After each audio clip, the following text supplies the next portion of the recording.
Okay, folks, it's a little Friday Live, little post-Thanksgiving session. Let's run it up. I'm going to share this one out on X real quick as I get it fired up late night. Appreciate everyone for stopping by. We got a lot to talk about tonight. So much to cover. We're going to get started right away. I was thinking it was a slow news day. Everybody was tired after Thanksgiving. It was a half day of trading. Stock market was only open till like 1 p.m. Eastern. And I go to line up the show here tonight, and I realized actually how much I had to cover. It's always moving. It's like even on the days that feel slow now, there's still so much news to cover. And we're constantly playing catch up and trying to put out new content for you guys on all of the asset classes, covering all of the financial markets, tying it with the current events, decoding the data, and how the heck do we make some damn money? That's the question, right? We pull up here on a Friday night session. We're going to enjoy ourselves, but we got so much to cover. Right on into it. Appreciate everyone for stopping by here. If you're new here, make sure you tap that thumbs up for us, please. Subscribe, hit that notification bell, and we're going to run up a session covering it all tonight. Thank you so much for joining me.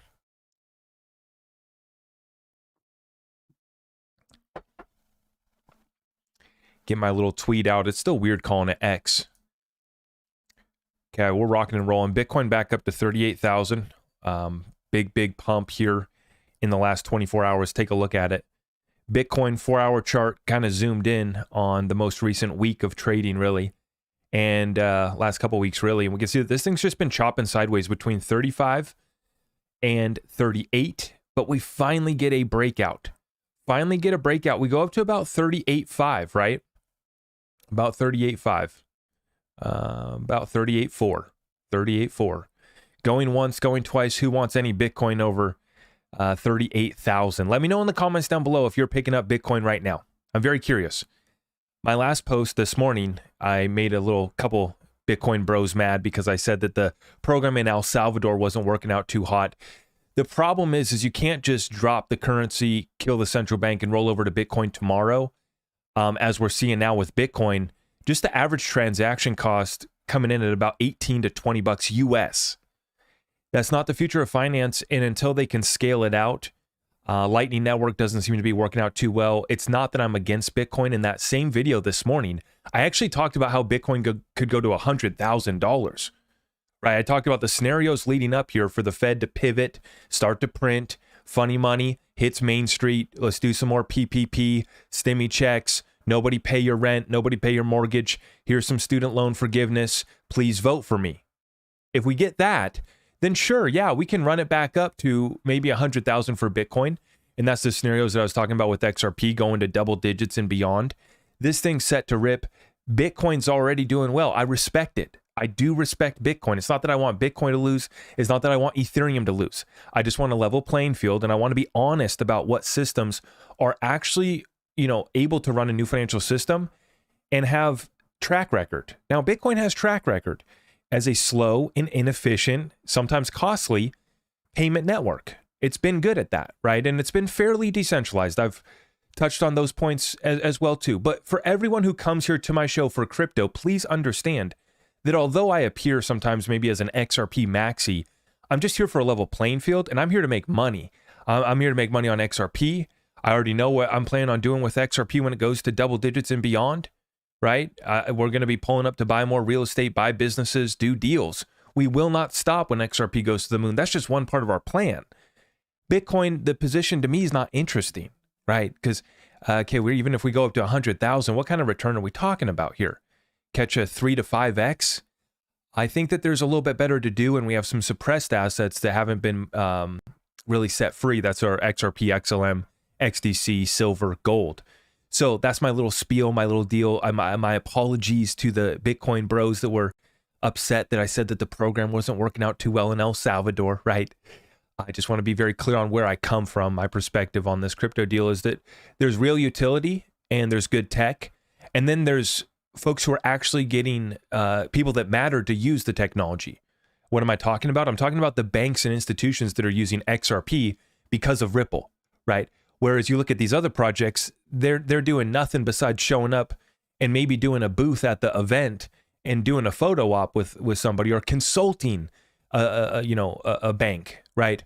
But Ripple's actually got real deals signed, and as we're going to be talking about later here today in tonight's session, the business partners of Ripple And those that use XRP are getting far ahead of their competition. So that's what we're going to be talking about here later in this show.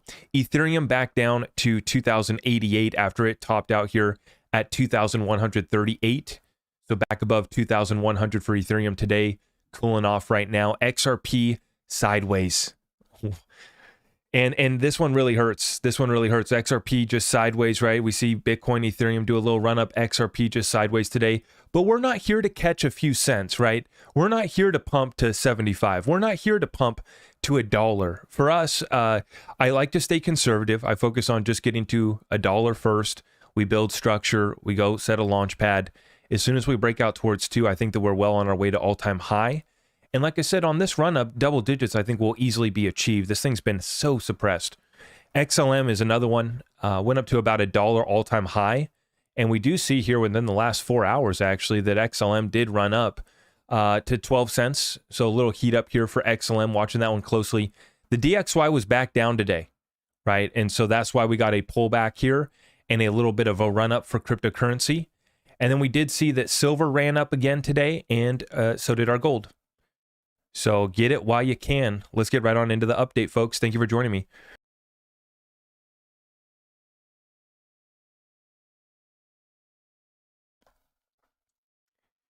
Now we're starting off with this one here. The reverse repo plunged to 865 billion, down 65 billion in one day. This is in one of the biggest liquidity injections in the reverse repo market history. Also fast approaching 700 billion reverse repo liquidity constraint level. They are maxing out this reverse repo. Now, for those of you guys that don't know what this is, right, this is basically the backstop. This is the overnight lending market for the banks in between themselves. This is how we kind of keep things afloat on the back end of the banking system, is essentially what the reverse repo market is. Now, it's just one of many instruments, tools, weapons that can be used here to keep the system afloat now, right? There's so many methods of liquidity injection. This is just one of them. But when you look at historically where it's gone, at times it's been over $1 trillion here. We've set records here recently. It's kind of been drawn down a little bit more recently here as well, but now it's picking up once again. A debt, currency, and liquidity crisis, and it's hitting other countries a lot worse. Take a look at this article right here from Bloomberg. Now, this is Nigeria's central bank moving to boost foreign exchange liquidity. We covered how Nigeria was one of the countries that was trying to go back to a gold-backed currency, right? And they have some commodities and resources there as well. So Nigeria, we hope that they can get their spot on the level playing field just like the rest of these countries. But in the meantime, the currency crisis is hitting there so bad, with a 40% slump in the Naira's value against the greenback. And so once again, the United States dollar is the cleanest shirt in the closet. The rest of the world is literally on fire. Is a war zone in some areas. Bombs are dropping. Boots are on the ground in some areas. And it's a food and it's energy and it's a water crisis as well. Right? So you look at these countries, they're trying to go to gold back. They're trying to go to an asset-backed economy. They're taking a look at DLT solutions. And if they're so lucky, they get companies like Ripple, Stellar, and others that are showing up to help them. Right? And what we see right here is clearly the incumbents need a little bit of help, as HSBC has their systems down once again. HSBC customers hit by mobile banking outage, and it's not time to just talk to Medico for custody of their digital gold offering, right? Now it's time to call up Ripple as well. And so if you guys didn't know, HSBC is offering tokenized gold to their institutional clients. Many people heard that. The best part about that story is that the custody solution is offered by Medico. So Medico was just acquired by Ripple. So essentially anything that Medico is doing right now is part of Ripple. That is Ripple's new, custody layer of the infrastructure that Ripple's building out, the one-stop shop for liquidity, and then also offering the custody as well. Institutional grade, by the way.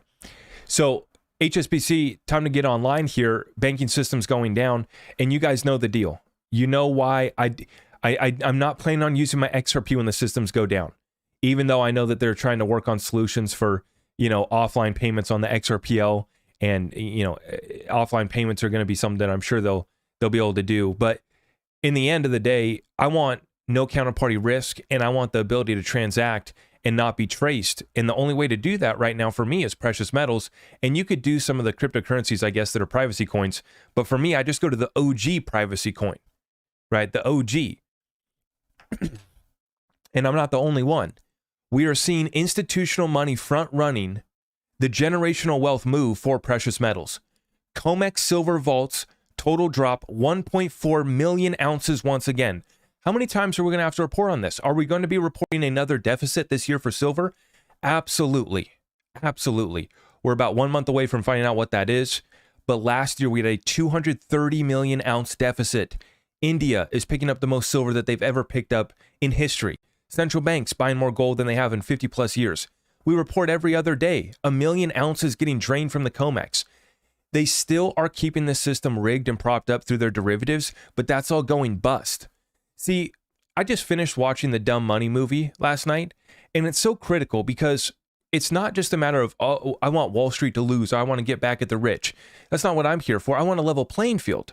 And if you make a claim that your derivative is backed by the claim that you're making, then we need to actually have it, whether that's the gold, silver, whatever you want to do. You know, you want to tokenize real estate, you want to tokenize a business, whatever you want to tokenize, that's fine. But whatever derivative you're creating, it needs to be backed. And the naked short selling that was exposed through the whole Wall Street apes movement and all that, right? Which I did end up finishing that movie. It took me and wifey 2 nights to finish the movie. Does it ever take you guys like 2-3 nights? I don't. Yeah, ever since as of late, right? Just always going. I feel like it takes 2 or 3 nights to finish any movie these days. But nonetheless, part of the problem is because I'm live streaming so late with you guys hanging out, and then we head to bed and we're passing out hard, right? Finished the Dumb Money movie, and a great little deal. Pretty funny, and just so important to understand what took place with the naked short selling that was exposed. Melvin Capital, a multi-billion-dollar hedge fund going bust. That's great, but the whole system's still rigged and backstopped completely. And if the systems are, if the trading's going against them, what do? As it was shown with Robinhood, they just turn it off. They just shut off the circuit breaker, and that's what they did, right? With Ken Griffin and Citadel, they ended up getting that lawsuit against them dropped. J.P. Morgan, how many hundreds of millions of dollars and probably over $1 billion in fees that they've paid just rigging the precious metals market? It's very clear, and now they want to do the same thing with crypto. And they wonder why folks don't want to buy their ETF. We want the underlying asset because the underlying asset is always more valuable than the derivative itself and less risky.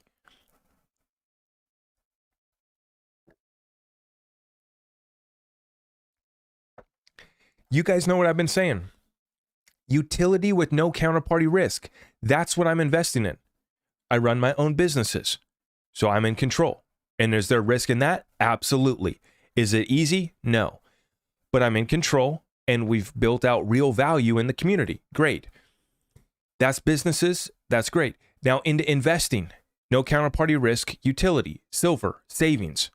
For risk on, where do we find it? Cryptocurrencies. Where else are we looking at? Private equity.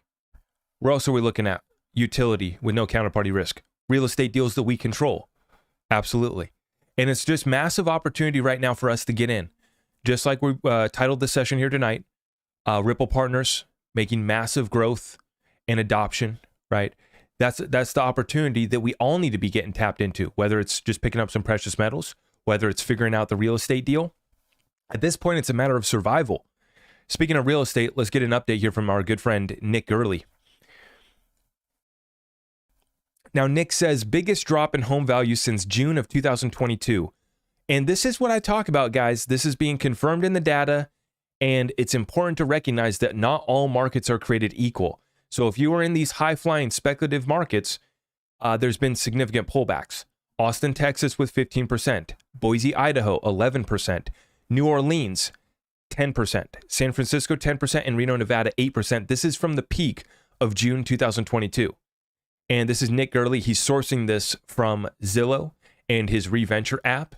And I did actually just sign up for his Reventure app too. He's got some good stuff there. I like to tap into his data for real estate. Geographically speaking, prices are down in Texas, the Blue Mountain West, North Carolina, and Louisiana, areas in blue. Meanwhile, prices are still up on the east coast of the U.S., particularly the northeast and southeast. So the east coast is still hot. There's a lack of inventory in a lot of these markets, still driving up price.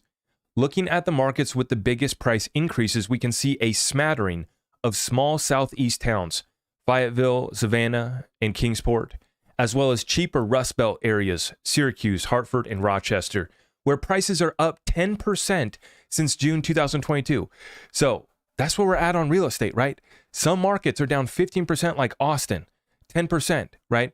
And then we see some markets that are actually up by 10%. This is the heartland, right? The Rust Belt. And then some of these East Coast towns, these smaller East Coast towns, folks are wanting to get out of the big cities. And so they're going to Fayetteville, Savannah, Kingsport, all these towns that are experiencing massive growth, prices up 10%. And you're seeing some of these other ones, right? Hartford, Connecticut, still going up. Rochester, New York. People are going to the burbs. Knoxville, Tennessee, still going. Trenton, New Jersey, and Atlantic City. What's driving the differences in appreciation? Affordability. Markets with a lower home value income ratio are performing better. You can see this evidenced by the below map, which is now looking at home value income ratio by metro. You can see that it's largely the inverse of the price change map above. So, very clear. Home value to income ratio. This is why Nick has some really good data points here. I did end up paying for his app subscription here, and it gives you all these additional data points to look. And so when you're trying to understand your market here, you can get a really good idea. Home value to income ratio. When you start to look at these metrics, you can confirm with the data, right, whether or not a market is affordable, whether it's gone too far, right, overextended. And that was cities like Boise and Austin, Texas, which experienced a massive inflow migration from California. Speaking of dumb money, no, huge shout out to the Californians, but if you live in one of these markets where the Californians come in, right, they're running it up. And Boise, Idaho is getting all the Washingtonians, right, the folks from Seattle, Portland, Oregon. People are flocking to these cities, Boise, Idaho, and Austin, and they were bringing cash. And so the prices really ran up, but now they're starting to cool off, right? 15% down for Austin. Now, an interesting question to ask is, when will all a housing market like Austin, Texas stop crashing and be fairly valued again?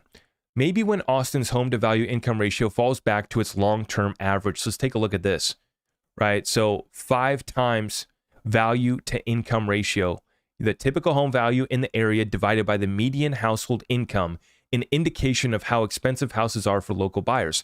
The higher the value income ratio compared to historical norms in the area, the greater the likelihood of a housing bubble. So we still have a ways to go. We're at 4.69, and the average is coming in still about 20% overvalued. The average is coming in at 3.89, right? So we have a ways to go. Now, when we take a look here, he says currently, Austin's 4.69 home value income is still about 20% higher than its long-run average of 3.89. As a result, I suspect there's still more downside to go. Now, overvaluation in a housing market can be cured in 2 ways. One way is for home prices to drop. Another is for incomes to increase. In Austin's case, both have occurred the last couple years. Home prices are down 15%, while median income has leapt up. And it really explains the insanity in some of these markets, the bidding wars in some of these markets where it just got out of control. Now it's kind of coming back into check, right? And normally, right, and when we look across the country, incomes are not going up, right? So the only way that we're going to get affordability fixed is for home prices to drop. And the other way would be for interest rates to drop, but the Fed is telling us that they're going to keep it higher for longer. Go to ReVenture app to track data on home prices, incomes, and overvaluation percentage in your city on ReVenture. Home value income data is free. Overvaluation percentage is a premium data point and requires a monthly subscription. So that's what I mean. I ended up paying for his monthly subscription so that I can track all of those premium data points. And huge shout out to Nick. I really like his YouTube channel. And I like listening to guys that aren't in crypto. I really only listen to guys exclusively outside of crypto on YouTube. I listen to Nick Gurley for real estate updates. I really like his stuff. Now, it's being confirmed up in Canada as well. 2.5 years of real estate gains and losses have been technically erased. This is from John Flynn, covering the data up in Canada. We're now at a January to February 2021 prices, except we've had a 5% Bank of Canada rate, and prime is 7.2% compared to 0.25 and 2.45. Where do you think house prices will go from here? So it seems like he's talking about the prime mortgage now is at 7.2% up there in Canada, right? And we have a 5% Fed funds rate is what the equivalent is, the Bank of Canada rate, right? Got to translate the Canadian terms. But this is reported from the Canadian Real Estate Association, okay? Where do you think home prices will go from here? Let me know in the comments down below where you think home prices are going to go from here. I think in a lot of these markets, we have a correction to be had. And in Canada, it's already happened for many of the markets. Right here, 2.5 years erased. National average residential price by month. There you go. Okay. So we're already back down to 2021 levels. And the problem, once again, is inventory. So we're going to be watching that. That'll be filled out into spring, into summer. I'm expecting a little bit of an uptick if rates start to cool off a little bit. Fed starts to maybe pivot. And even if the Fed doesn't pivot, but the mortgage rates expect the Fed to pivot, that's why the mortgage the mortgage rates have already dropped off from 8% down to 7.3 here in the US, is because we've gotten 2 pauses. So then on the mortgage rates, they said they cooled it off and said, okay, we don't need 8%. We'll come down to 7.3 because they're betting that the Fed is going to drop rates, right? And that they're done raising them, which they very well could be done raising rate. My prediction for right now is that they will not be raising rates in December. They have one more meeting in December, 12th and 13th. I don't believe that they're going to be raising rates, but hey, if Jerome Powell wants to surprise us, I think there's no chance that he cuts unless we get killed in the meantime. We have to be killed between now and then to get some sort of emergency rate cut. Otherwise, rates are going to stay the same, and we could actually see mortgage rates even slip a little bit further, down to 7%. Maybe they break below 7% down to 6%. And so that combined with more inventory coming on in the spring and a typical real estate market that picks up in the spring, we could actually see prices bounce back up at the beginning of next year. But I'm watching watch for that bounce in the beginning of next year, but then watch for the fall off, another hard fall off into next fall and winter next year, which is already what's happening right now, right? The market's already slowed up. Market's already dead. Mortgage demand is at levels that we haven't seen since 1994. We got the home sales data this week, and it was down to levels that we haven't seen since 2010. So it's not pretty out there for real estate right now, but just watch and understand your market. And then if you're looking to invest, you really have to understand your market and the segment of real estate that you're going into. You got to really look at it like a business, a true investment. And, right now we're conducting due diligence on these markets as I'm preparing to build out my investment portfolio in real estate and also trying to buy a house for the family, right? I like to cover real estate with you guys because it's we all need a roof over our head. And if you're like me, you're just trying to get a spot for the fam. Good luck, God bless. We're in this fight together, especially you millennials. Now for you guys that are already sitting on and you got the golden handcuffs with the 3% rate, hopefully you're locked in and you're going to be set. And now remember, I'm not a spiteful millennial. I don't complain about my situation. I do not complain for 1 second about rates, about home prices, about this or that. I just try to figure out how do I make a deal happen. That's what's so important right now is understanding what's happening in your local area, your local market. And then if you want to invest, the tools and the resources that we now have available to actually invest nationwide or even global as well in foreign countries as well too. But that's after XRP goes to the moon, maybe then we'll worry about getting an XRP island for the community. Huge shout out to everyone for tuning in here tonight. Thank you for joining me.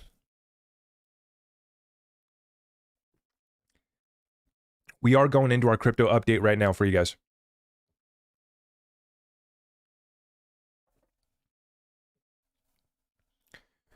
Appreciate everyone. Oh boy, not again. Not again. My good friend Lee.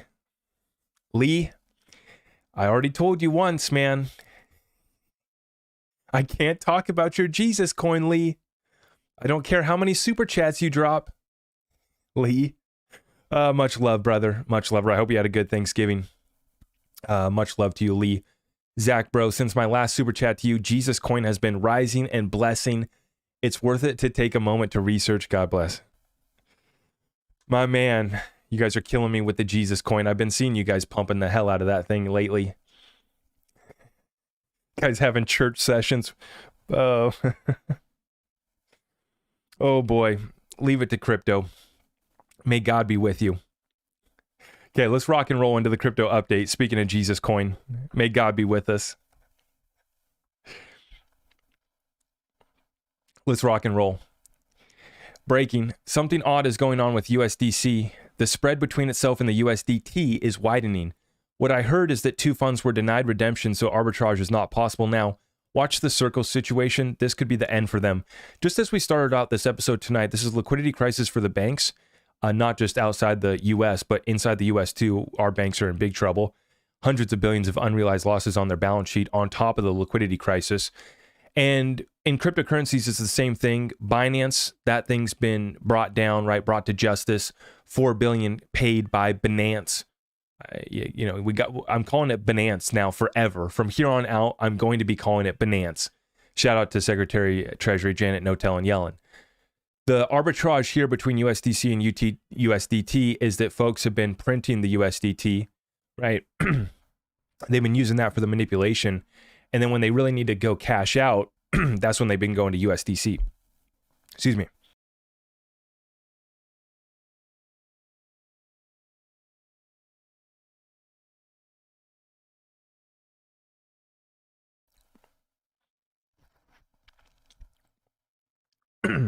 Excuse me.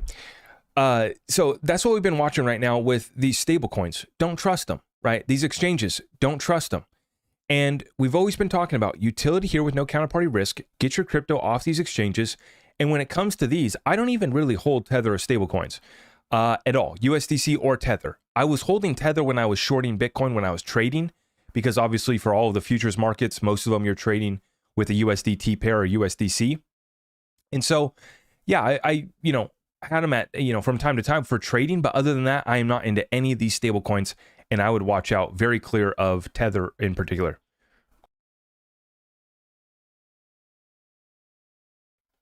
Now, what we were seeing, as I mentioned earlier in today's episode this morning, the Bitcoin bros are going to start to get excited and say that Argentina is going to accept Bitcoin, make it legal tender.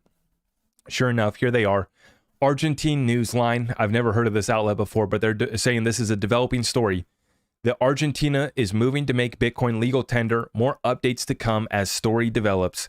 And, there's already folks that are saying right here, President-elect Milei is reportedly speaking with Nayib Bukele in order to determine how to best implement Bitcoin. Bitcoin is legal tender after unprecedented decision to close the central bank. As stated, details to come as story unfolds. I don't know if this is hype, but we just saw the press release that he put out yesterday that it's non-negotiable that he's ending the central bank. So he's not playing around. He's coming in hot. Is he a wolf in sheep's clothing? Well, we'll be watching closely with all these guys, with all these, whoever is going to be an elected official serving the people. We're going to be watching them very closely, right? We'll give them, an opportunity. And I like what I hear. Let's see it result in some positive action, right? Let's follow up and actually get some accountability. I saw what Milei did with the whiteboard and the ministry of this crap, the ministry of that crap. And as I've been saying in the United States, no matter what program you want to fund, we are broke. So rip that program right off the wall, just like this president of Argentina did, Milei. We can't afford it. And so we have to rein this thing back in. We need to audit the Federal Reserve. Once we audit it, we might start to actually take a look at it and consider, well, maybe we don't even need a central bank. What is the role of a central bank, right? What has it done? What has it got us? Since its inception, why has our dollar, the quote-unquote greenback that's backed by nothing, why has it lost about 100% of its value in the last 100 years since the Fed's inception? Why is that, right?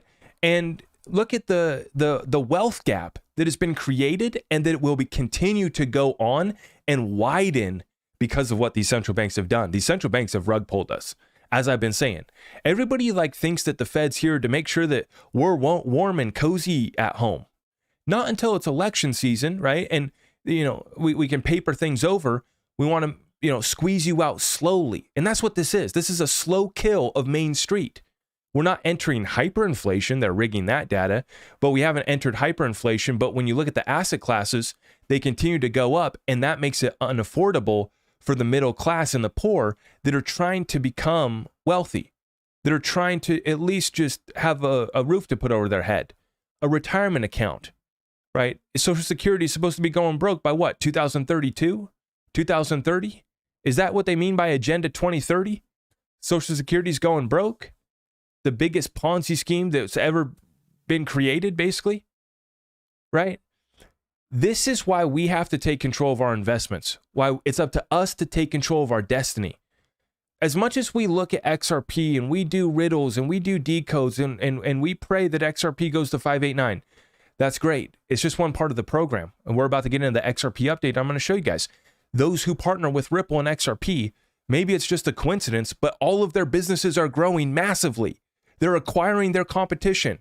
Nothing can stop them. They're getting licenses in multiple jurisdictions. Uphold, getting tapped in as a node on on-demand liquidity. On-demand liquidity moving to the DEX. The DEX getting AMM. Are you starting to see the train has left the station? It wasn't a joke. It's not a meme, right? And it is being confirmed here. And once again in tonight's show, we're going to lay it out here. I just got a few points to share with you guys on XRP, without a doubt, along with Ripple. The ecosystem of XRP Ledger and the XRP native token asset of the ledger, right? This is spearheaded by Ripple, without a doubt.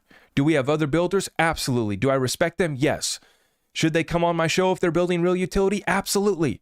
You don't have to pay me anything. I don't have a shill package program, 10,000 for 2 videos, 50,000 for 4 videos. And, no, I don't have that crap. If you're building real utility, show up.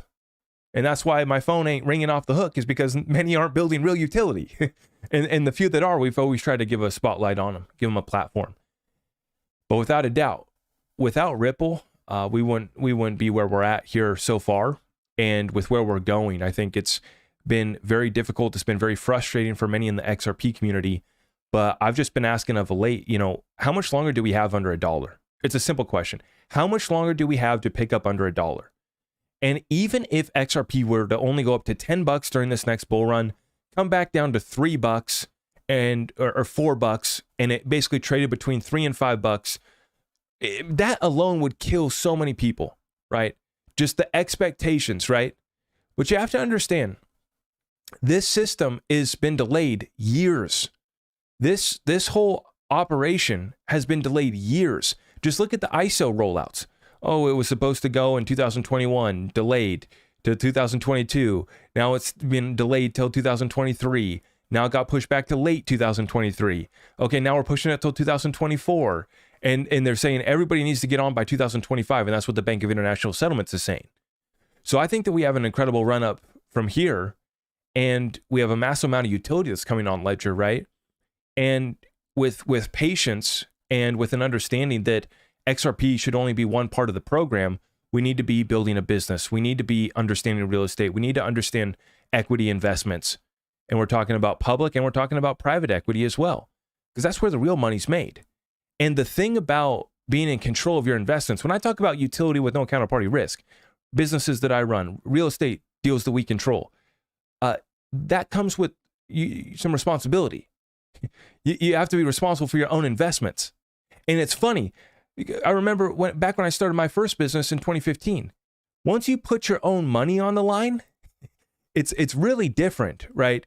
How you start to think, how you start to operate on a day-to-day basis with every dollar, right? With every investment that you're making, trying to compound, and you start to grow and you sacrifice, right? And then eventually you build up something that's indestructible. That's the goal here, is that we're building up a nest egg. We're building up an investment portfolio that is diversified amongst equity investments and stocks, right? I'm not really interested too much in bonds. There can be some play later on. I'll consider bonds later on in my life, maybe after I have some M's in the bank account. Cryptocurrency, that's where we're at because we want the 10x plus, right? And then when it comes to precious metal, that's for our savings. And then just focusing on our businesses right now. Not putting everything on XRP going to the moon. Even though XRP is going to the moon, relatively speaking, it is going to be life-changing. And building out our relationships, building out our businesses, building out the entities, the estate planning, everything that it takes right now, while prices aren't going crazy, now is the best time to build out those relationships and build out that program. All right, build out those partnerships, those relationships to help you not just build it, but protect it and pass it on down to the children or whatever you want to do with it. If you just want, now folks are starting to realize that money does buy you happiness because you need enough to live on, right? It's not that we need to worship money, right? We don't worship money. It's just a tool. It's just a resource. But in a matter of fact, for many folks, they need to understand money. And they don't teach us this in school. Nobody knows what sound money is. And you see a lot of folks that even are high income earners or have their own businesses. They might not even understand what sound money is. They don't understand how to invest, right? They don't understand how to move in real estate, how to get in on private equity deals where the real money's made at. See, this is our full program right here. And without a doubt, I think that we're in a great spot, incredible utility coming after legal clarity, ahead of the rest of the space, and with Ripple spearheading it, they're getting not just the 43rd Treasurer of the United States to respect and come on as board of directors, right? All the other big hitters and all-star team that you're seeing at Ripple, but they're also getting the respect of the former head of the OCC, Brian Brooks, and he used to be CEO of Binance US as well. Brian Brooks used to be running Binance US. And what was so interesting about Brian Brooks, right, is he was CEO of Binance US for like 4 months, and then he dipped. So he saw what was going on, and then he got off. And that's always been a very interesting deal there. But he used to be the head of the OCC, the Office of the Comptroller of the Currency. And this is what he has to say here about Ripple. Take a listen. So the point that I always try and tell people is, the biggest issue that I always try and focus on is cryptocurrencies are really not about currency. And the biggest misunderstanding of this whole discussion is the belief that if crypto is not doing a great job of replacing the US dollar, then crypto is failing in its mission. And what I think we'll talk about a little bit today is the idea that most of crypto is about replacing the centralized banking system with networks that allow user control versus bank CEO control. The crypto assets that have prices are more like internet stocks. It's more like you bet on Google if you think there's going to be high internet traffic, and you short Google if you think people are going to go back to the post office, right? But it's not that Ethereum or Ripple or anything else is trying to replace the US dollar. It's trying to replace a system of transmitting value. And we'll talk a lot more about that. So for me, the prices are not that relevant any more than Google's volatility is. And in the early days of Google, that was super volatile. So the point that I was and when you got the Office of the Comptroller of the Currency, Brian Brooks, chiming in like that, telling you to basically remain patient, right? The volatile price action right now is because this is a new immature asset class, just like Google was, just like Amazon was, all of the Magnificent Seven, right? And what he also mentioned there with Ripple, Ethereum, right? They're not trying to replace the dollar. Brian Brooks must have missed the blog post from Ripple in 2017 when they said that they were steadfast towards their goal of making XRP a world reserve digital currency. He must have missed that blog post, but we know, right? If you know, you know, and we treat our XRP like a global reserve digital currency. But he is right that Ripple is not trying to blow up the existing system. And obviously, Ethereum wasn't trying to blow up the existing system. They were bought and paid for and owned by the existing system and the incumbents. When we've exposed that in the Ethereum Free Pass and been vindicated completely with our good friend Steven Narioff, the Ethereum whistleblower. Wonder why mainstream crypto still hasn't covered that story. Whoops. And this is the deal with Ripple, is that they're replacing a system of transmitting value. It's bigger than the US dollar, actually. That's the funny thing, because it includes derivatives. It includes cross-border payments. It includes equities, bonds, real estate, you name it. Let's tokenize it. NFTs of pudgy penguins. Whatever you want to put on that ledger, you can. It's actually bigger than the US dollar. Now, the thing about the US dollar, right, is that there's plenty of other derivatives and instruments that are basically paired with the US dollar, right, that are backed by the US dollar, and plenty of liabilities and debt nominated in US dollars. This is starting to shift, though, rapidly. And you are seeing countries around the world that are approaching the BRICS Bank, the BRICS New Development Bank. They're approaching China. And you're seeing that these countries are starting to do deals outside the US dollar with each other. And to me, it's very clear. If you don't start to lean into an asset commodity-backed system that settles on DLT, you are going to get left behind. Meaning that if you don't bring real value commodities and resources to the world, then there's no reason for somebody to need your dollar. And in the new system, there's no reason for them to even need to touch your dollar because you can use bridge currencies like XRP too. So that's the thing, is for anybody to even do trade with you, right? For your GDP to grow, you need to be producing something. The rest of the world has a lot of goods, but they've done bad deals with the IMF and the World Bank and with the Western powers that be that have, still maintained control over so much of these deals and gone in. Look at what we did in the Middle East, right? And what we've done with our military. I mean, God bless our troops, but it's just so sad, right? And it's very clear that there's big money on the line. And as Brad Grindhouse said, they're willing to roll out the tanks before they give up the power and control over the dollar. And so what this system does is it enables not just the CBDCs, not just the dollar, whether it's on a CBDC platform or not, right? You could be Plow. Plow doesn't have a central bank, but they put their stablecoin on the XRPL mainnet. God, that was so awesome. I'm really considering getting their digital residency. One, because then I can trade on all these other exchanges that don't let U.S. citizens trade futures. I need an exchange to trade futures on. So that's one of the reasons why I'm heavily considering getting my digital residency for Plow. But two, also just so that I can pay respect to them for putting their stablecoin on mainnet XRPL. Totally epic. But there's going to be many more countries that put their CBDC on the XRPL, as we already have 6 that have put their CBDC on a private version of the XRPL that Ripple created, right? And we assume that interoperability with mainnet XRPL is going to be there. And so this is why it's so massive what's being created out behind the scenes and getting unveiled on a daily basis. I know it's really frustrating for a lot of folks, but keep your eyes on the prize right now. Now, another thing that we wanted to cover here was this tweet here by Mike Christo 8. Let me take a sip of my adult beverage before I get into this XRP FUD. Oh boy. He's going to provide some clarification about misleading XRP statements. Oh boy. Now, I've actually seen some of this guy's post. I thought that some of his stuff's actually decent, but anyways, just responding to this XRP post.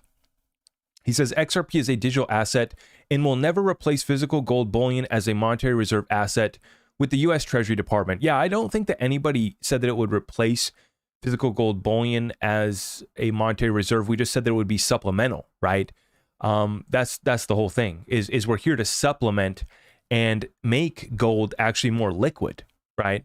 In other words, he says, in other words, the U.S. Treasury Department will never hold XRP as a reserve asset to stabilize their liabilities. I mean, that's fine. You can take that guess. And you may be right in that assumption that the Treasury will never hold XRP, but can't go without notice that the 43rd Treasurer of the United States did go join the board of directors at Ripple and did say that XRP distinguishes itself amongst every other crypto having real utility for cross-border payments. So that's her words against your statement. U.S. Secretary Janet Yellen would be considered a monetary quack by her Chinese peers. No, she already is. What are you talking about? What do you mean? Okay, we call her Janet No-Telling Yellen for a reason. Okay? And even by her own colleagues and in other jurisdictions. I mean, really? Is she really respected? What are we talking about here? It's like saying XRP is the equivalent of a paper gold contract, but in digital form.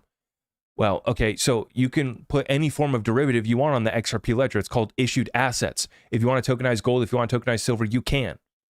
Paper gold contracts in relation to physical gold bullion are shit paper.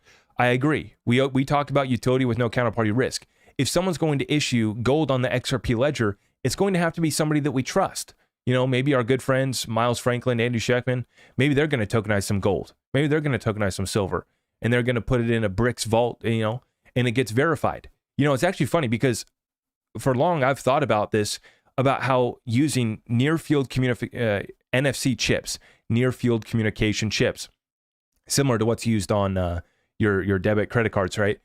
By using those with or QR codes, essentially you could put and verify your supply on chain, right? You're scanning it, confirming that the supply is in the vault. You could do that, put it on a system and confirm that it's there, right? And so, yeah, I'm not here for the derivatives either. I would be in agreement that a lot of the derivatives are crap paper. I would agree to that, right? But he says gold will not be tokenized on the XRP ledger. There's already people that have put out derivatives, tokenized gold on the XRP ledger. So actually people will be, and respectable people will be. People that, actually verify that the gold is there, that the silver is there. That is going to happen 100%. I'm interested in figuring out how to do that, right? So, I'm going to have to partner up with my good friend Andy Schechtman or someone of the like, Rick Rule. Rick Rule's already doing a gold-backed bank where you can collateralize your gold and get a loan against your gold. Rick Rule's already in the middle of it. So it's already happening. And then when you tokenize gold on the XRP ledger or other ledgers, you actually help liquefy it. So, but I'll finish off this guy's statements. He says, that's why all these digital assets will be crap asset classes. This is 99% of crypto is going to go away. We do agree with that. This is an attempt by entities like BlackRock to try to circumvent that. China has outfoxed all of them, Larry Fink, etc. Well, that's actually funny that he mentions that, because this is a national security concern.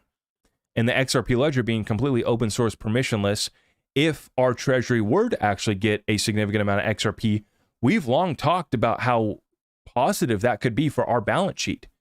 If treasury did come up on 5 billion or 10 billion XRP, what that could do for them, right?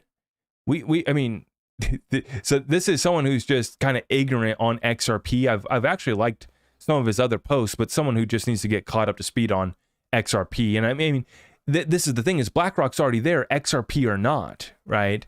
He says, yes, there will be an open source ledger of global treasury transactions, liabilities against their gold reserves, and QFS will track it, but it won't be managed by XRP.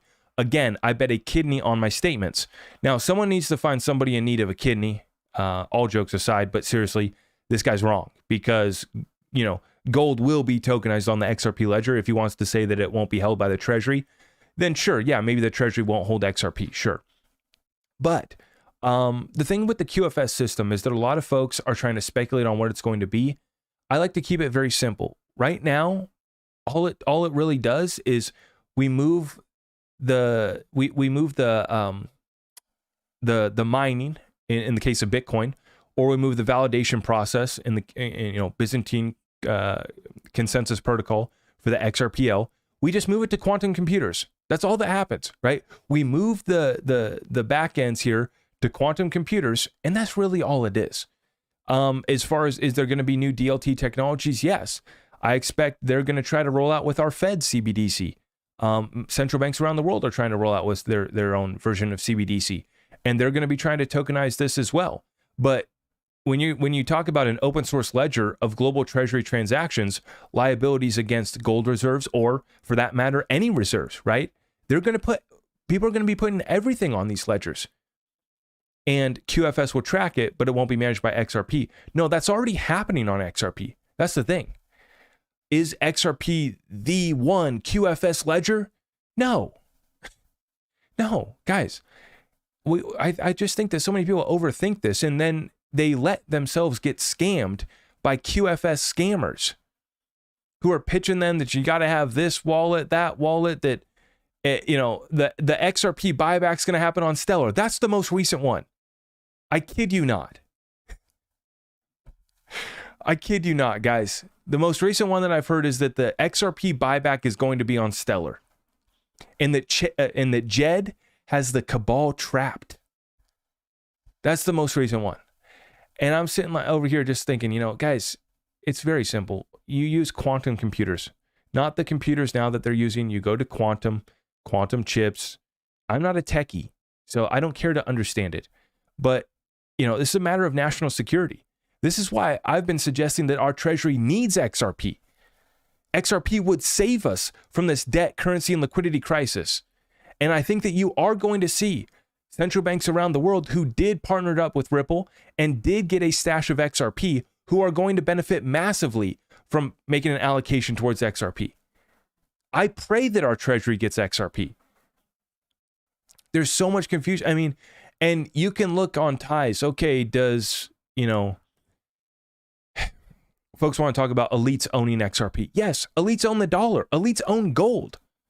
My mentor, Dan Pena, said that gold won't move until The elite family that starts with an R that I won't name says it can move. He says they've controlled it for hundreds of years. I don't know if we'll ever see gold go, right? We're expecting it to break out here soon. And when they do let it rip, they're in control of it. That's the thing. Why do you think that the central banks have been buying a record amount of gold?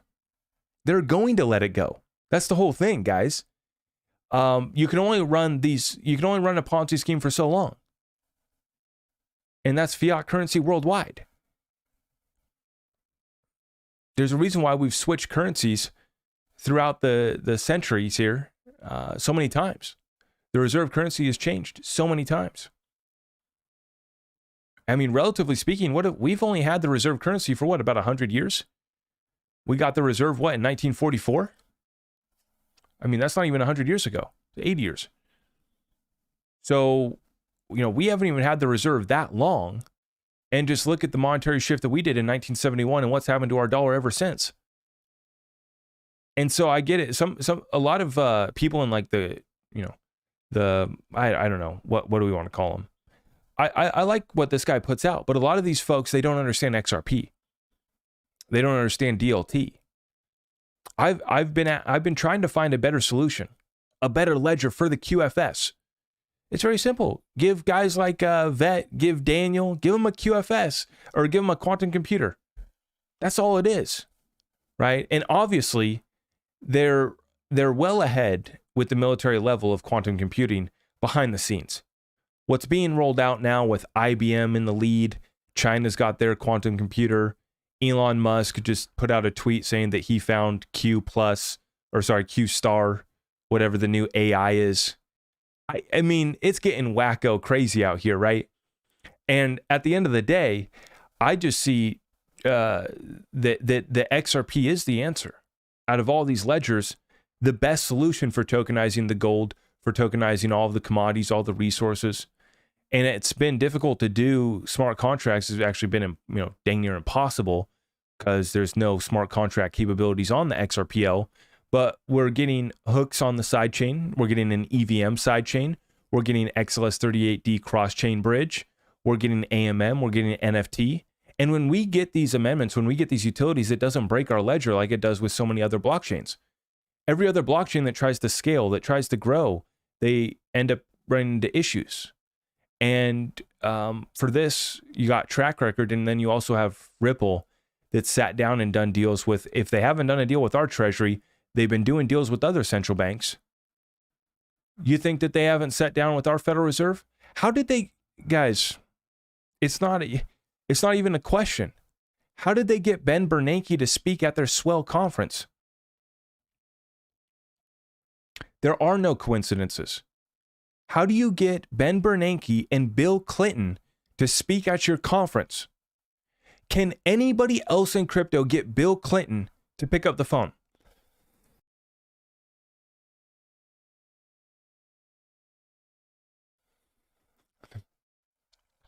Let's check here. Not that we're fans of Ben Bernanke or Bill Clinton, but you get the point. Can anybody else in crypto get these people to pick up the phone, let alone to come speak at their conference, right? Which I guess if the check's big enough, you could probably get Bill to show up. You might be able to get Hillary to show up. She might be more expensive than Bill, though. I wonder what the going rate is. I shouldn't be saying their name, should I?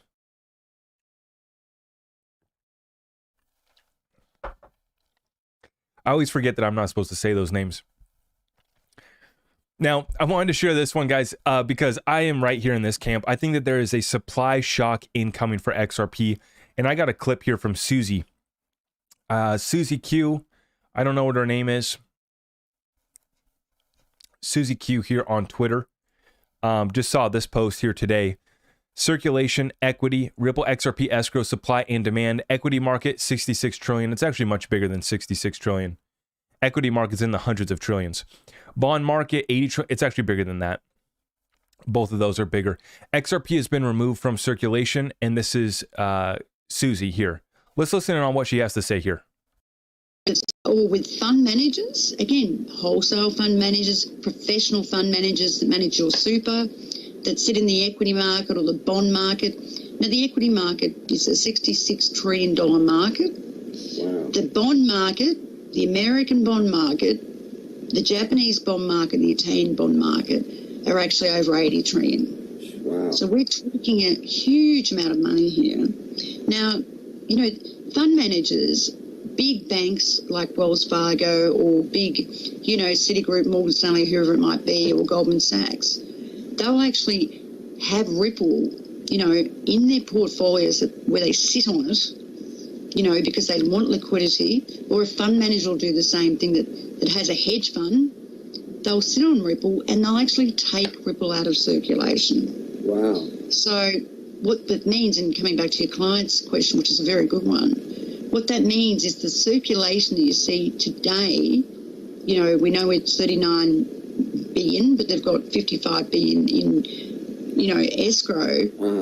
That circulation could even become less than that. Wow. And it's no different to stocks on the exchange, equity on the exchange, where the equity sits in a portfolio manager for an equity portfolio manager, and that equity never sees the light of day because it becomes their core equity, becomes their core investment in their portfolio, and they don't actually ever get rid of, say, Google, or they never get rid of Apple in their core portfolio, like a Fidelity that manages $17 trillion worth. Okay. So they could sit on Google forever and you never see that come back into the market. And so therefore, the circulating shares or the circulating coin don't come back into the market. Now that's what will eventually happen with XRP. Wow. And with that happening, the price, of course, will go up because the circulating issue is going to be a lot less than 39 billion. Supply and demand issue. This is what I've been saying forever, is that all of these pre-allocation deals, there's one deal that we already know that was for $5 billion. That was with R3. How many times do I have to bring it up, right? You guys are tired of hearing me bringing up the R3 deal. I'm sorry, but I have to because it's the best example, and it's $5 billion, $5 billion XRP. That's 5% of the total supply that one institution was trying to swoop from themselves for under a penny. What other deals do you think were being done, right? And Ripple was able to get out of that deal and only give them 1 billion XRP. But what other deals was Ripple doing at the time, right? And that's what I'm talking about. It would not surprise me at all to see our treasury. Remember, our SEC has been running a node on the XRPL, right? So we've already confirmed that.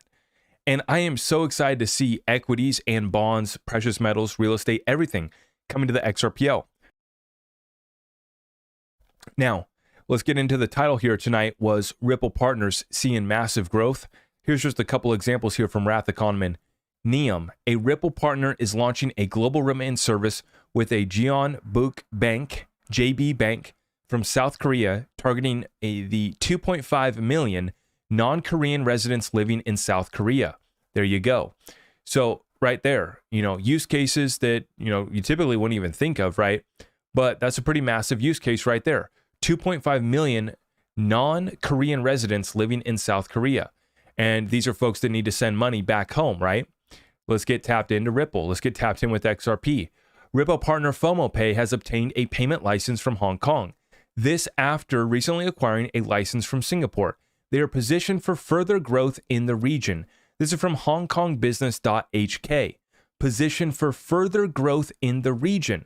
Now, I don't know if you recall, but earlier this morning's update, we talked about another partnership that is adding 300 small to medium enterprises business partnerships per month. 300 business partners per month. And then this one right here, FOMOPay, they've obtained licenses in Hong Kong, and now they've recently acquired one in Singapore as well. These, and FOMOPay's already gone live with on-demand liquidity. And so we're just seeing Ripple dominate in that Asia-Pacific region.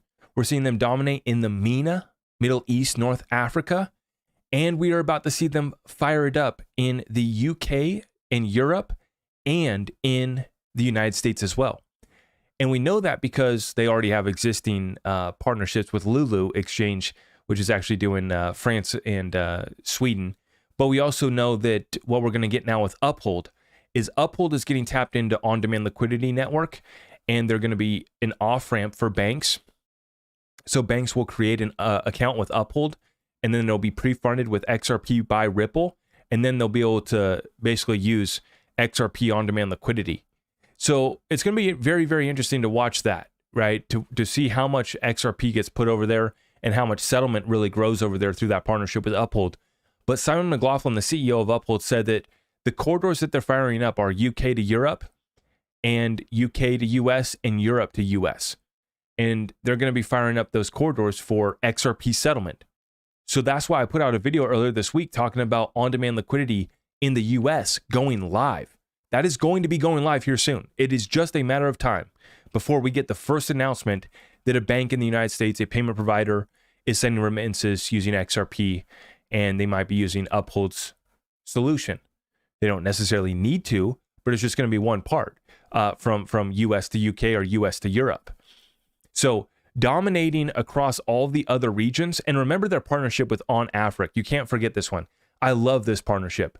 On Afric is 40, On Afric has 40 countries. I guess the most recent report, though, was like 30 or something. But anyways, dozens of countries within Africa through the On Afric partnership that can now settle with XRP. And then remember that they also have been dominating in Latin America as well. Bitso already using on-demand liquidity XRP, the largest exchange in Latin America.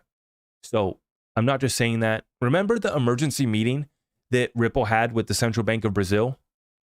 And funny enough, Uphold CEO Simon McLaughlin said that they're firing up US to UK, US to Europe, but they're also firing up Brazil as well.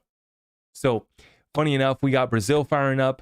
You're seeing regions across the world where the on-demand liquidity's already been fired up, but now there's no reason stopping it from getting live in the US as well.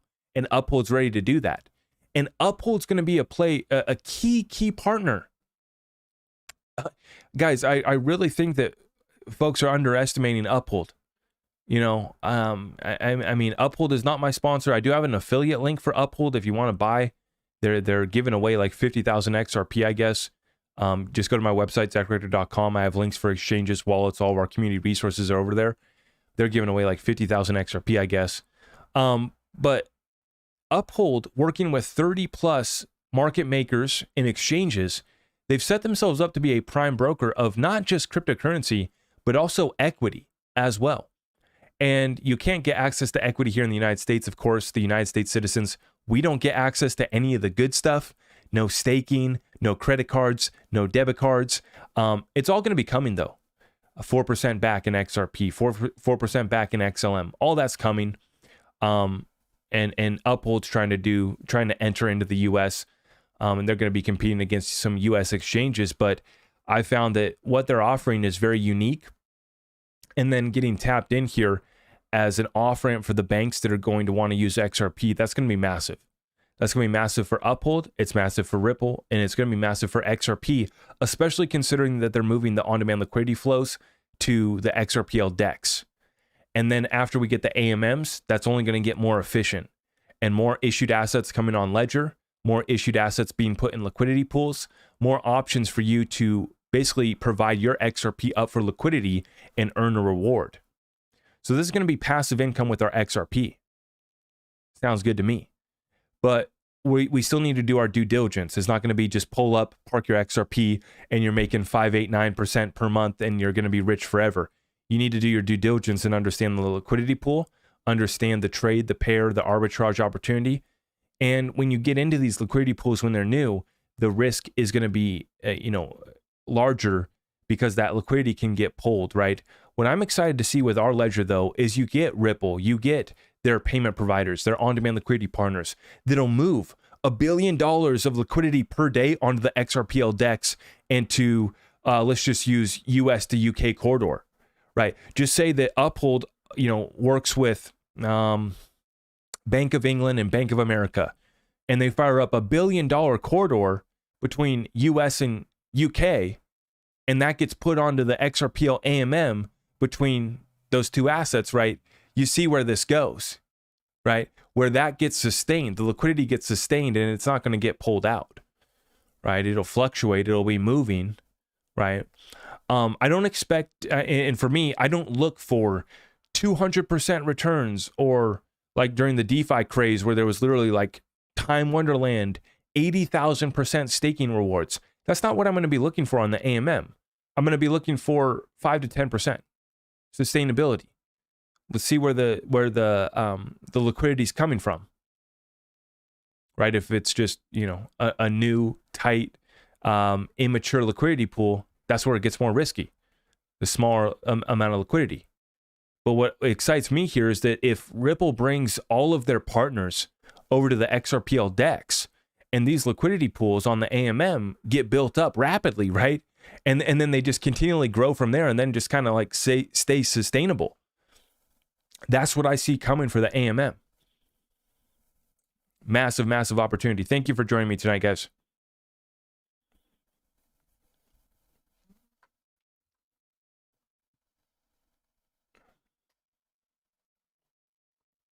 Let's take some Q&A here tonight. How are we doing? Appreciate everyone for stopping by. God bless you.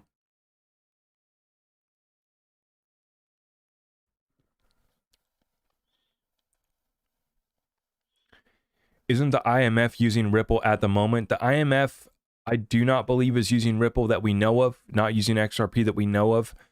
It has been an interesting conversation, though, you know, when you talk about the SDR, the basket of reserve currencies.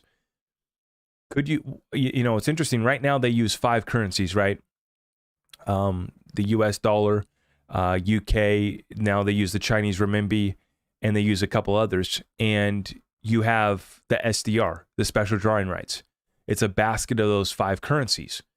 But are we going to enter a new reality where they use gold to put into that basket, or use XRP to put into that basket?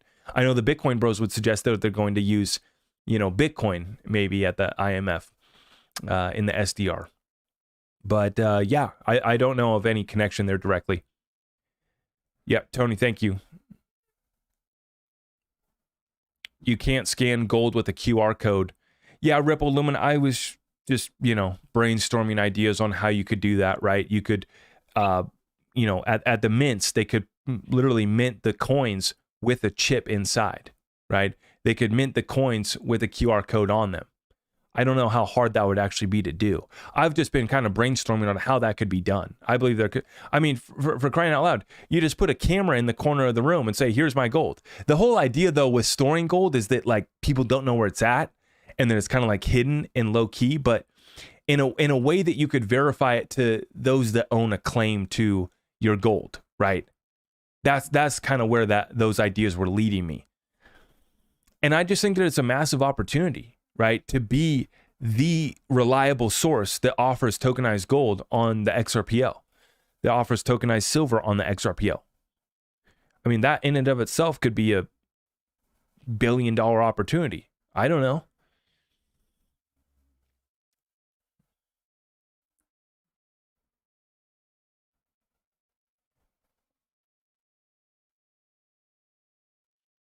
Gold is done. I mean, gold is not going anywhere. The central banks are buying more gold than they've ever bought in the past 50 years.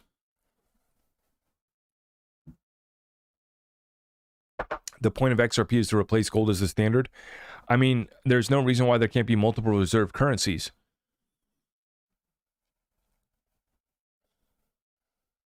I think that it's just enabling gold. I just think that it enables silver. I think that it enables an internet of value. Put whatever the heck you want on the ledger. Your picture of your pudgy penguin, your silver, your gold, your real estate, your business, whatever you want.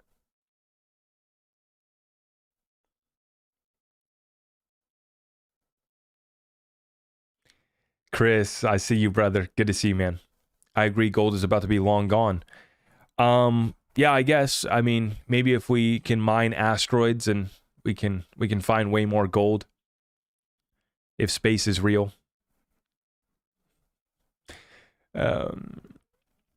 Yo, did you guys see the video though?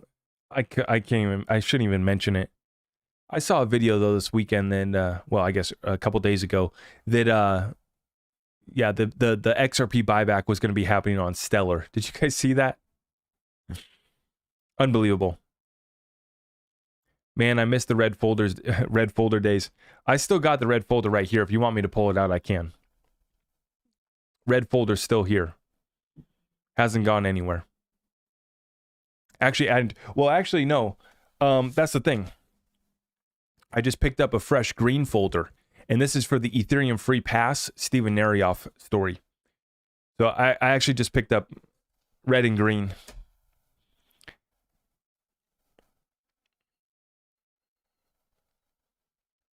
Chris, did you like that comment?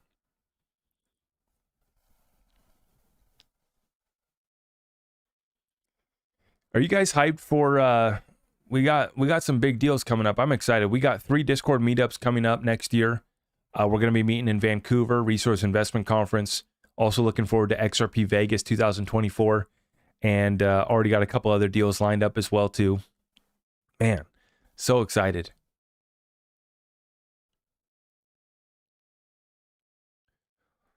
Okay, serious question. What is currently the best on-off ramp available today? Not just credit card type payments, but also larger value movements. Wazolin. That's a good question. So you need to build up a relationship with these exchanges, with Coinbase, with Binance, with any of these, which I wouldn't really be dealing with Binance right now. But yeah, with these exchanges, you need to build out a relationship. So you will build up your amounts that you can withdraw, your daily limits, through the more that you trade and move.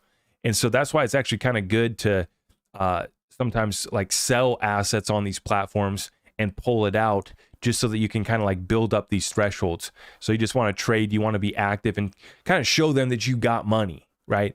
They like that. They really like that, right? When you show them that, hey, you can throw some money on, you can take some money off, you can throw some money on. That's what brings your limits up. But for me, I just keep multiple options, because you can get pretty big amounts on these exchanges, on most of them, but you still want to have options. So I can go down the list. But right now, Uphold, I think, is slated to be in the lead, just because Uphold is partnered up with dozens of other exchanges and market makers. So Uphold's not one exchange. When you go to these exchanges, right, you're dealing with one exchange, one market maker, and that's it. When you go to Uphold, you're dealing with dozens of exchanges and market makers that they partner up with to find you liquidity. And just think about what they're going to do once they have the XRPL more integrated into their business, because there's already smart order routing on the XRPL to source you the best and cheapest liquidity, you know, and so the XRPL is already programmed for that.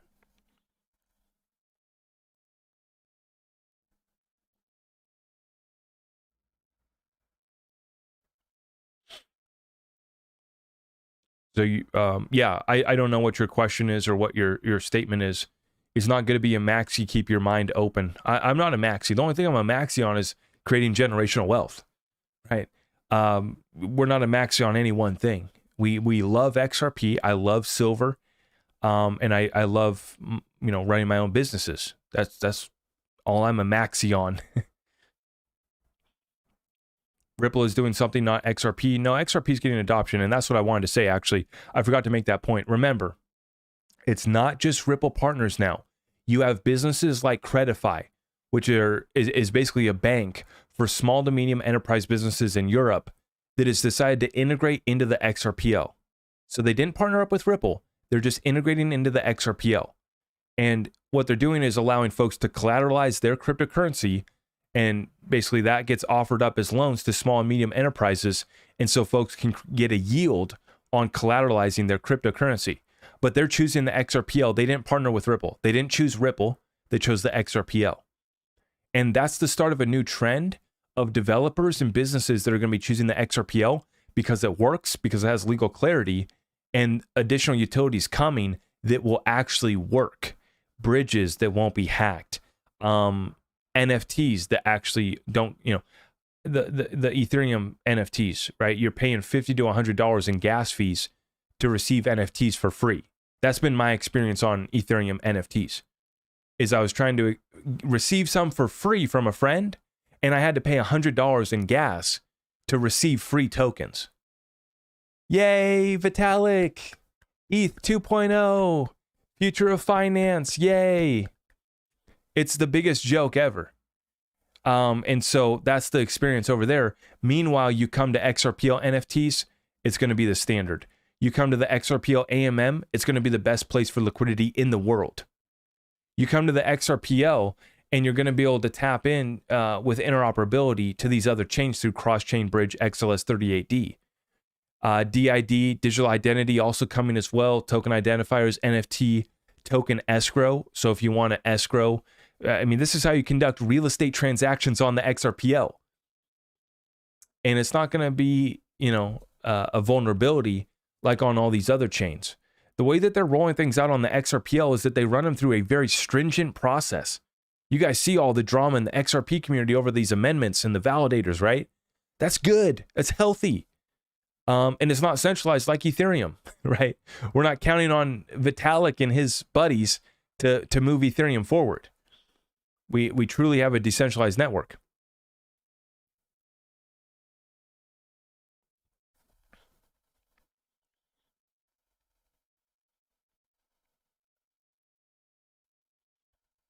Do we have trolls in the chat tonight?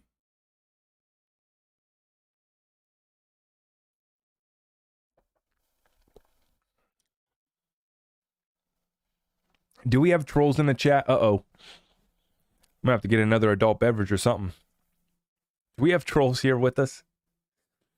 Appreciate you guys for tuning in tonight. If you haven't already, please hit that like, subscribe, hit that notification bell if you're new here. Even if you want to troll us, that's okay. Come on in, drop comments, interact, do a thumbs down. It's okay. Just interact with us. If you're going to troll, that's okay. Keep dropping comments, keep hitting it, keep doing something, and keep showing up. At least toss a subscribe if you want to troll too. Come on in. We're here for it, and we always have fun.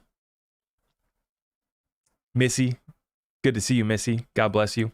Hope you had a great Thanksgiving. Gold is trash, and that's fine. Share your opinion on gold. That's right. I look at two facts that are undeniable. Two facts that are undeniable. The central banks are buying more gold than they have in 50 plus years, and the central banks are meeting with Ripple more so than any other cryptocurrency project by far, not even close. Those are the two data points that are facts, cannot be disputed. It's not even close. They're buying more gold than they have in 50 plus years, and they're meeting with Ripple more so than any other cryptocurrency project by far. With 6 CBDC projects already live that have been announced, we have 10 total. They're still saving a few that haven't been announced, but we have 6 that have been announced, 4 that haven't. And we have 20 plus conversations with central banks on top of that. So that's what I'm looking at right now. 2 indisputable facts. Why are the central banks buying gold? Why are they buying so much of it? And why are they meeting with Ripple more so than any other cryptocurrency project? Answer those questions and show me the alternative. Show me the alpha. What's the better investment opportunity? I'm game. I'm game for it. Zach, what do you think is going to happen on the 30th? I'm not expecting anything on the 30th. Is that like a date that we should be watching out for? Daryl, what's happening on the 30th? Rippled Lumen gives us a thumbs up, but gold is trash. That's fine, bro. That's fine. It's so fine. I actually don't own, the only gold that I have, I put my gold backs away. Abram Taylor, a friend of the community, Abram Taylor, authorized partner of Goldbacks. He sent me some Goldbacks. That's the only gold that I have. Other than that, I just got my silver. See, silver has real utility. You can't say that silver is trash because it's actually got a deficit of 230 million ounces last year. It's being more and more used in our economy. Industrial use cases growing every single day. The new solar panels are using twice as much silver because they're doing double-sided silver on both sides, double-sided panels. And so silver is growing for sure.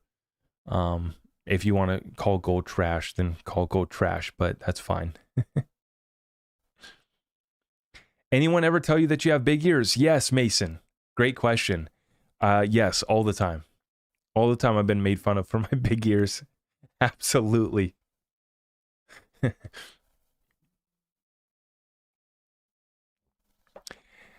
You guys know the obvious jokes.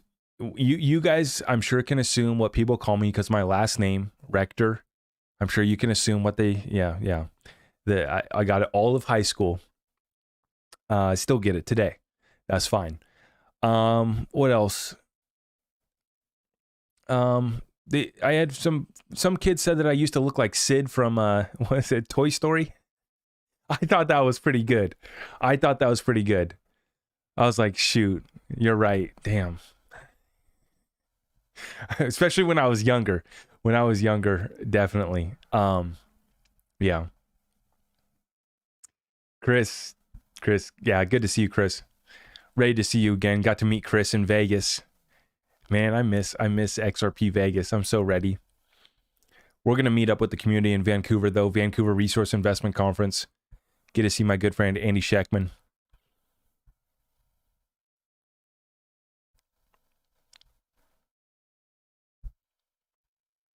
Do I think that Elon will use XRP or XLM? Yeah, I think that he's going to make his platform blockchain agnostic, so you'll be able to use XRP, XLM, whatever you want to use. What am I sipping on? Let me get your guys' guess. It's whiskey, obviously. Take a guess. You do look like Sid. I can clown myself. That's fine. I don't get offended. I grew up. I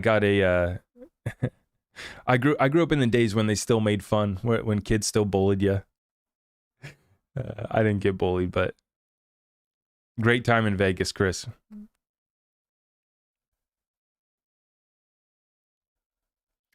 The amount of lithium they're digging up is insane, Matthew. That was what was so eye-opening for me this year, was going to the Vancouver Resource Investment Conference, and they were talking about not just gold and silver, uranium, platinum, copper, all these other resources, right, that we need for the Green New Deal. And so the more that they move and push towards that Green New Deal, the more these guys are raking in the profits. I mean, I thought that the crypto bros were hype. All of these guys in natural resources were so bullish. It was hilarious to see, right? Because they were just as hype as anybody in the crypto space was. And there was a few crypto people there. Mark Moss was one of the speakers. Economic Ninja was there. I don't know if he was a speaker, though. I did get to meet Travis, Economic Ninja, Real Estate Ninja. I like his stuff. And I didn't know that he was in the XRP community, and I just found that out earlier this year. But yeah, there was only a couple crypto people there. There are a lot of old timers that don't understand crypto, right? And that's fine. And a lot of them see maybe a use for crypto blockchain technology, but a lot of them hadn't really gotten it yet. But I did actually have some conversations with a few folks, and people are starting to get it. And you're seeing it out of Peter Schiff. You're seeing it out of Robert Kiyosaki. These guys are starting to recognize that DLT is the future, right? You can tokenize an oil rig. You can tokenize a gold mine, a silver mine, a copper mine, right? And it's going to make these assets more liquid. That's what they need. These are not liquid assets.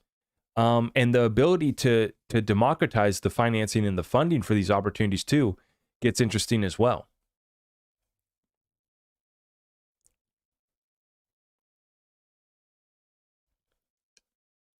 You look like you're dressed for a backyard barbecue by yourself. That's exactly what I'm dressed for. Mason, 100%. Mason's roasting me tonight. That's great. You know, I should do giveaways. Best roast of the night, I send some XRP to or something. That'd be fun. Best joke of the night. Cheers. By the way, I'm drinking Crown Apple. Crown Apple is the drink tonight. Cheers. Let me take a few more questions. Thank you for stopping by.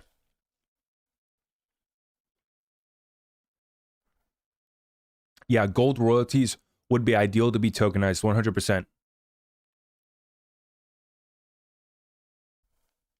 Sure, it's some, yeah, Tom, it's some cheap stuff, just some Crown Apple, no big deal.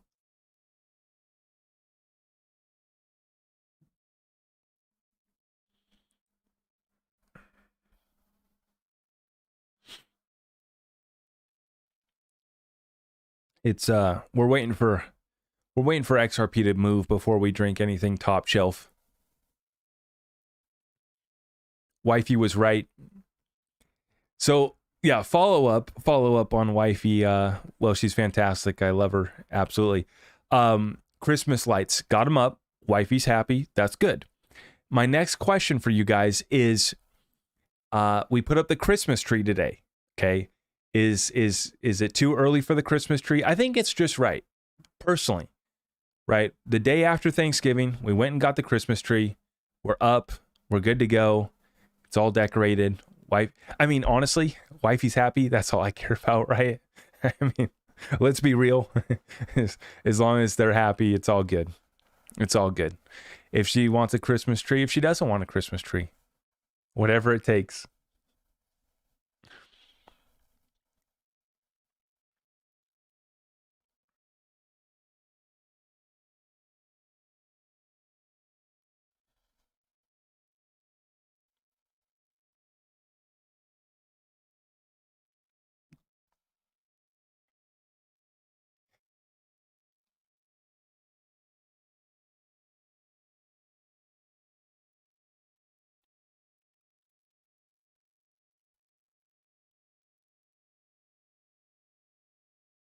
One 100%. 100%. Janet's Binance. Yeah, I'm calling Binance. I'm calling it Binance forever. I will never call it Binance ever again. It's Binance forever.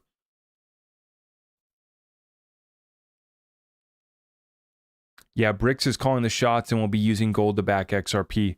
I think that they're going to use gold to back their currencies, their native currencies, and they're going to choose the XRP because it's just a neutral reserve currency that they can get an allocation to that is not controlled by the US. I mean, the only thing that would make it controlled by the US is if the United States picked up a significant amount, which I don't rule that out and I actually hope for. I would hope for that the United States did pick up 20 billion XRP or 10 billion XRP, right? But that would be the only thing that would really expose them. When you look at the validation of XRPL, it's completely decentralized, completely open source, and the supply has been concentrated with Ripple. I think that to the point that Susie was making earlier, the supply shock that we've been talking about the supply shock in XRP for a while. I think there's going to be way less supply available for liquidity to actually move around and use for settlement than what we're being led to believe.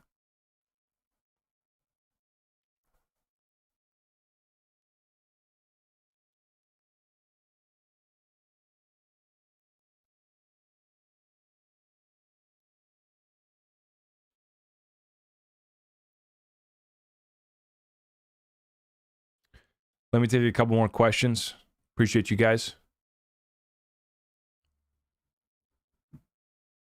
What do I think the XRP will hit by the end of the year? Daryl, good question.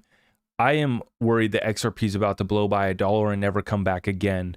And I think that we could be down to months left to go before XRP starts to surpass $1.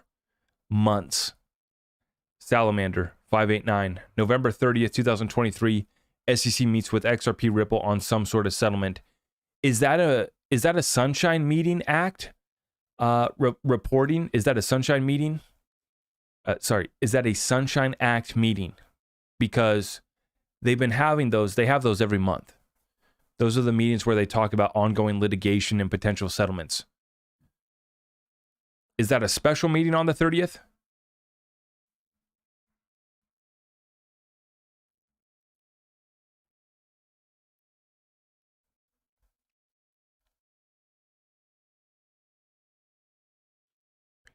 Salamander, thank you for the support, though.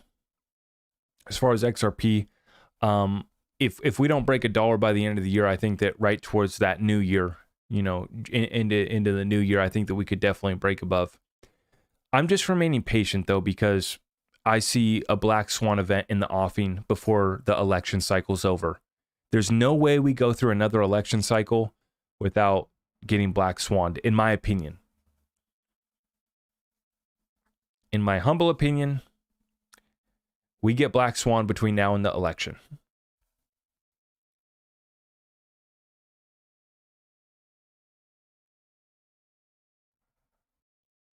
September 30th is a Sunshine Act meeting. There you go. I wouldn't put anything behind it then. They have Sunshine Act meetings every month, and the Sunshine Act makes them report that they're having ongoing meetings about ongoing litigation and cases. So that's what that's about. All right, guys, I'm going to wrap up this session. We're approaching 1 hour and 30 minutes, so I think it's a good time to wrap it up. I appreciate everyone for stopping by. My website, zachrector.com, is where you can get in touch with me. And then if you want to get tapped in, we have our Discord weekly call every Saturday at 8:30 a.m. Pacific Standard Time. That's 11:30 Eastern. That's tomorrow morning. If you want to get tapped in, just go to my website, sign up through Patreon to get access to Discord. Come join us in the family. Come meet up with us. We're going to be having a few sessions next year. Already looking forward to that one. And then we got additional content that we're dropping here shortly. Tactical wealth lessons also with business development courses. Get tapped in with us. It's all included with your Discord membership. And so take advantage of that while we're running that special. Through the end of the year, you can get 13% off by signing up for a yearly membership. That will be ending at the end of this year. So you have about 1 month to take advantage of that deal. And we would love to have you here in our family. And also consider, talk to your accountant about being able to write off the cost of your Patreon membership as business education, investment education. We cover it all. We got resources for you, and you can get in touch with me. It's all over at my website, zachrector.com. I'm going to see you guys in the next one. Have a great night, everyone. God bless you guys.